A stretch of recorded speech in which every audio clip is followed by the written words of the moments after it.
my son comes in holding his neck. And he said, Dad, I got a tattoo. But it's on his neck, so I jump up to slap the fire out of him because it's huge. It's in Japanese. Ain't never scared. They don't say that in Japan. I know. I was alive when ain't was put into the dictionary. The Japanese don't talk like that. Ain't never scared in Japanese. I said, son, we can never go out grocery shopping again. I said, we run into a Japanese gang, they gonna kick my ass because they know you're not scared. I said, but my 1,000 things going through my mind. I said, but son, was you scared to get it in English? Ain't never scared. Nobody can understand that. So he says, I knew you wouldn't understand, Dad. You was born in the late 1900s. That cut deep. I didn't know how deep until I realized I'm 82. Yeah. I'm 82. So I didn't have no base to argue with. But so I was like, he leaves the room saying I don't support it. I'm like, I supported you when I brought you to the Marine Recruiter last week. I said, I don't think he's going to be happy about this ain't never scared. So he says, well, Dad, you wouldn't understand. He says, he comes back, he's laughing, it's lotion. All right, it's a fake tattoo. So he got me, right? I said, so your dumbass paid for an ain't never scared tattoo in Japanese. And the lotion to have it removed. Yeah, son, the Marine's the best place for you to be. The funny thing is, though, is my son didn't know the Marines meant water. He can't swim, okay? So I was like, son, they're going to violently teach you how to swim. Guys, this boy looked at me dead in my eye and said, Daddy, I can swim real good underwater. It's coming back to the top I have a problem with. I said, son, that's called drowning. But I'm happy to say he graduated. Now he's up at Quantico, and now I'm scared of him. But if he's one way, my daughter's the different way. All right. The military diagnosed me with PTSD, but in all honesty, it started at Target. My daughter's Destiny was 6 at the time. I was standing there looking at the snack aisle, Next thing I know, no warning, no eye contact, she clipped me with a little red Kmart or Target shopping cart right to the Achilles tendon. Dropped me like sniper fire. All she said was oopsie and kept moving. Fast forward 10 years, and the state of Louisiana says she's qualified to drive. All right. So now every oopsie comes with a deductible and a police report. So my wife thinks that it's a good idea for me to be the one to teach her how to drive. Like I didn't sacrifice enough overseas already. I told her, I said, I don't want to die trying to teach our daughter how to merge on the I-49. She said, trust me, everything will be all right. But that's how Destiny got here in the first place, last night. So she drives like she's got respawns where she's just going to, 9,000 lives.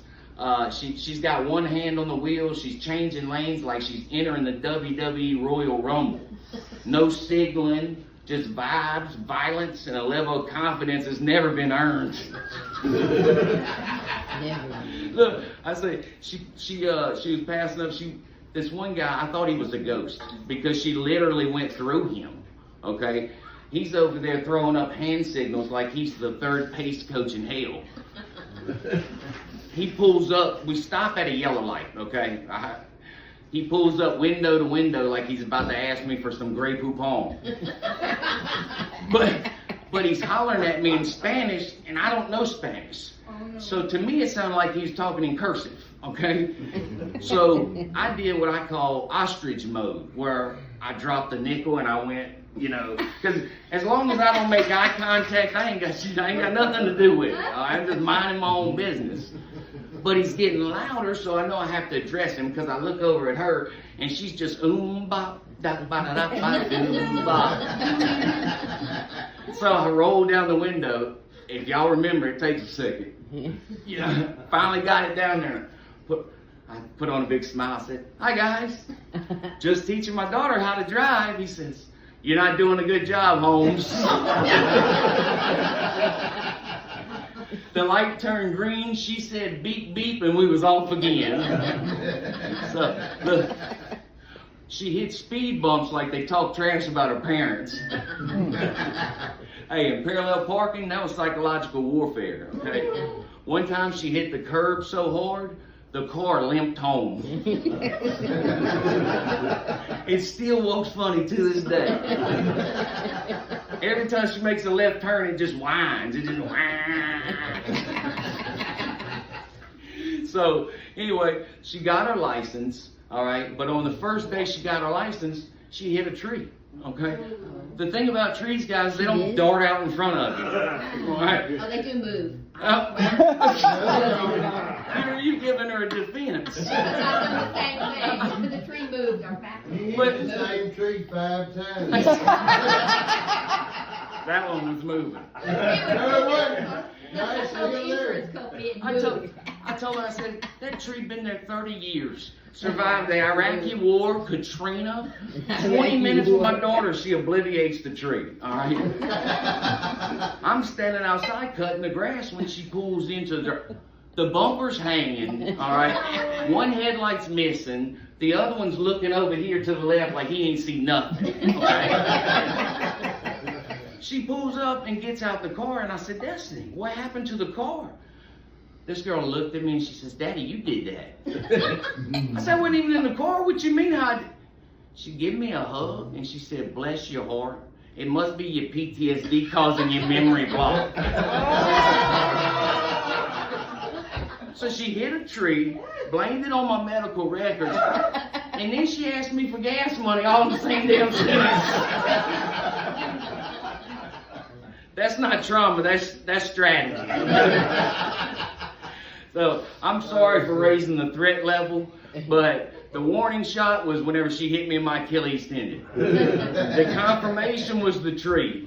So I'm sorry guys, but all y'all's destiny is screwed. I'm Cousin Scott, thank you guys.